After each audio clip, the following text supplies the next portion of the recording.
Bonjour à toutes et à tous, bienvenue sur ma chaîne YouTube pour cette nouvelle vidéo.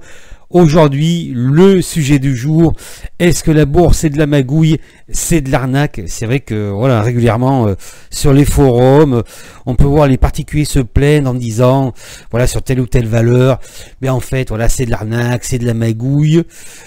Donc effectivement, je vais maintenant vous donner ma réponse sur ce sujet. Cela est relativement récurrent sur les forums boursiers. Dès qu'une action chute, les personnes vont se plaindre, elles vont se demander pourquoi ça baisse, elles vont dire voilà, je comprends pas, pourtant le PER est à tel niveau, et après qu'est-ce qui va se passer?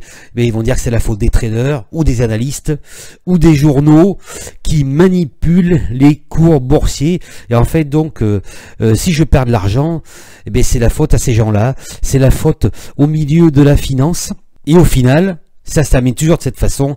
Voilà, j'arrête tout, ou alors bon voilà, je suis dégoûté, c'est la bourse, c'est de la magouille, c'est de l'arnaque. Alors maintenant, voici ma réponse. Il est tout à fait normal, lorsque vous souhaitez investir en bourse, de se documenter, c'est-à-dire de s'abonner à une revue ou à un site internet, d'aller sur les forums, d'écouter les forumeurs qui sont expérimentés entre guillemets, d'aller sur les réseaux sociaux, de suivre les avis des analystes, puisque ce sont des professionnels.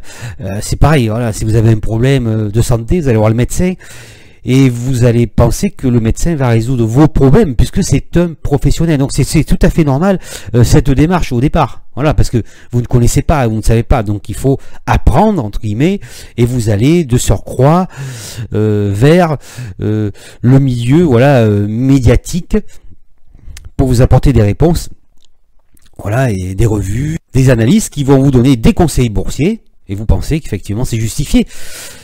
Et c'est surtout justifié.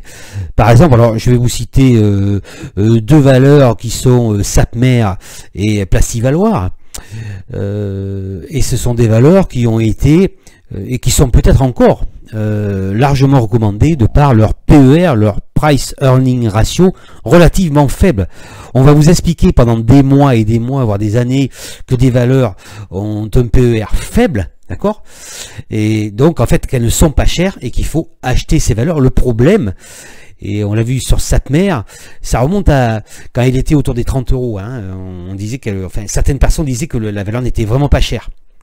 Et regardez le cours de Sapmer maintenant. Placivaloir, c'est la même chose. Donc on s'aperçoit qu'en fait on vous donne ces conseils, mais que les cours ne font que s'effondrer. Alors vous ne comprenez pas du tout ce qui vous arrive.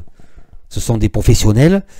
Ils vous disent oui, ben voilà, cette valeur n'est pas chère par rapport à d'autres valeurs, ils sont quand même bien positionnés, ils ont des résultats, donc il faut acheter ces valeurs, et ces valeurs ne font que chuter. Et qu'est-ce qui se passe?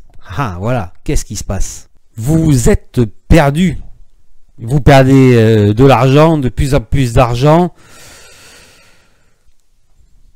et cela vous agace parce que vous avez fait confiance à ces professionnels, ou à votre banquier aussi, ça peut être à votre banquier, et finalement vous perdez. Donc le résultat c'est, voilà, ce milieu-là, c'est de l'arnaque, c'est de la magouille. Alors je vais vous dire, au bout d'un moment, il faut arrêter d'être naïf. C'est même évident. Je veux dire, la finance, c'est vrai que dans ce milieu-là, le trading, l'investissement, vous pouvez gagner beaucoup d'argent. Surtout que maintenant, les placements classiques ne rapportent plus, même les assurances vie. Alors, il faut arrêter d'être naïf, parce que celui qui a la solution ne va pas vous la donner. Celui qui, entre guillemets, a les bons tuyaux ne va pas les partager. Et même, je dirais, contre un abonnement. C'est normal. Il faut réfléchir un petit peu. Vous avez un bon tuyau, vous n'allez pas le partager. Ou alors, vous êtes un investisseur qui a vraiment les moyens, qui a des relations, et là vous pouvez payer quelqu'un justement, éventuellement, mais qui est bon, qui est très compétent, et ça va vous coûter très cher, mais les bons tuyaux, voilà, on va pas vous les donner, c'est clair. Alors la première chose à faire déjà, c'est de ne pas tenir compte de l'ensemble des recommandations que vous allez trouver voilà, sur les différentes plateformes d'abonnement ou sur les forums, sur les réseaux sociaux. Règle numéro 1 à respecter. Je vous rappelle quand même que Jesse Livermore, considéré comme le meilleur, Jesse Livermore allait à Wall Street avec son yacht tous les matins, d'accord?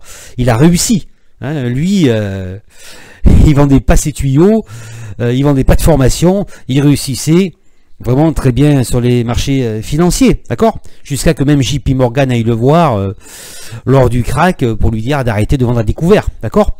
Voilà, c'est quelqu'un qui réussissait et il a dit ceci, n'écoutez les conseils de personne et surtout pas ceux de la presse. Voilà. Donc je veux dire, Jesse Livermore c'était une référence. Lui c'était vraiment un grand gagnant, d'accord? C'était pas de l'esbrouf. Et il vous dit ceci. Donc effectivement, ça laisse quand même à réfléchir. Hein. Alors la première chose à faire, c'est déjà d'arrêter d'écouter les autres et de penser par soi-même. Et je dirais, c'est comme ça de manière générale dans la vie. Si vous écoutez les autres, sauf exception, hein, ben, vous ne ferez rien. Voilà. Il faut penser par vous-même. Et la première chose à faire, c'est de comprendre le marché, comprendre le fonctionnement des marchés financiers, ce qui va vous demander, bien évidemment, énormément de travail. Voilà, certains livres à lire, par exemple, certaines vidéos à regarder, et surtout travailler par vous-même, regarder les graphiques, apprendre l'analyse technique, et comprendre comment cela fonctionne. C'est déjà indispensable afin d'espérer de pouvoir dégager des gains réguliers. Lorsque vous aurez votre maîtrise technique, alors effectivement de temps en temps, vous allez voir qu'il y a des anomalies graphiques, et ça j'en parle de temps en temps dans mes vidéos, mais les anomalies graphiques, c'est-à-dire des improbabilités graphiques, ça c'est lié à l'excès des algorithmes, mais c'est surtout cela arrive sur des titres spéculatifs. Voilà, il y a des titres spéculatifs, des petites sociétés où là, en fait ce qui compte c'est vraiment la spéculation. La bourse, c'est de la spéculation, hein. D'accord? C'est un univers spéculatif, mais cet univers spéculatif est très présent sur les petites sociétés. Donc là, c'est là, donc la liquidité est faible, vous allez avoir des anomalies graphiques. Et c'est vrai que, bon, on peut, si vous voulez, penser que c'est, dans certains cas, de la manipulation, mais c'est comme ça. Je veux dire, hein, c'est la spéculation. Si vous intervenez sur ce genre de valeur, ben voilà, il faut savoir à quoi s'en tenir. Vous êtes sur un titre spéculatif, donc il faut prendre les précautions adéquates pour éviter de perdre de l'argent. Donc la bourse, ce n'est ni de la magouille ni de l'arnaque, mais la première chose à faire, c'est d'investir dans vous-même. Merci d'avoir regardé cette vidéo, partagez-la, likez-la, laissez des commentaires, dites-moi ce que vous en pensez, et ne partez pas sans vous abonner à la chaîne. Vous trouverez des newsletters, des analyses techniques, et bien sûr je ferai d'autres vidéos qui j'espère vous apporteront de la valeur.